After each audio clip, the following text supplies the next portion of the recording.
Welcome to Raos Academy, Hyderabad Branch. I'm Shwetashri. Today I'm here to teach prelims PYQs.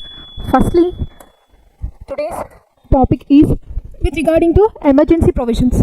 So the first one is, which of the following are not necessarily the consequences of the proclamation of President's rule in a state? Firstly, let's have a brief background about President's rule.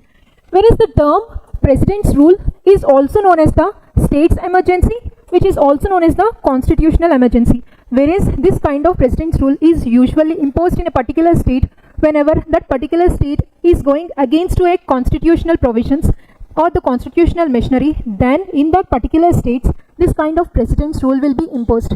So who will impose this kind of President's rule? It is the President will going to impose. That means the President will going to proclaim this kind of President's rule in a particular state, especially if the governor of that particular state will advise the President in order to impose the President's rule in state, or otherwise the President he himself will impose the President's rule on a particular state.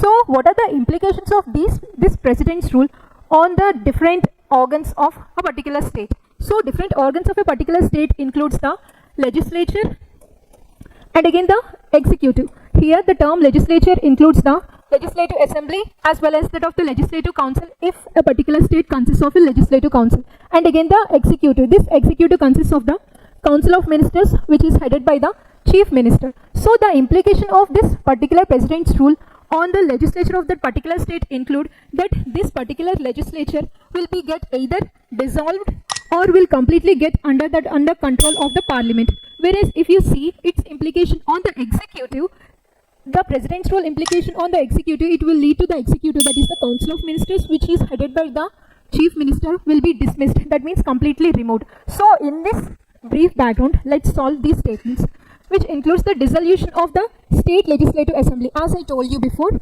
the implication of the President's rule on the legislature is it is either gets completely dissolved or will come under that of Parliament's control. So here it is directly given that it will lead to the dissolution of the state legislative assembly. That means the state legislative assembly is nothing but the legislature. So it is a correct statement. So as the first statement is the correct statement, let's strike this option, followed by it leads to the removal of council of ministers in the state.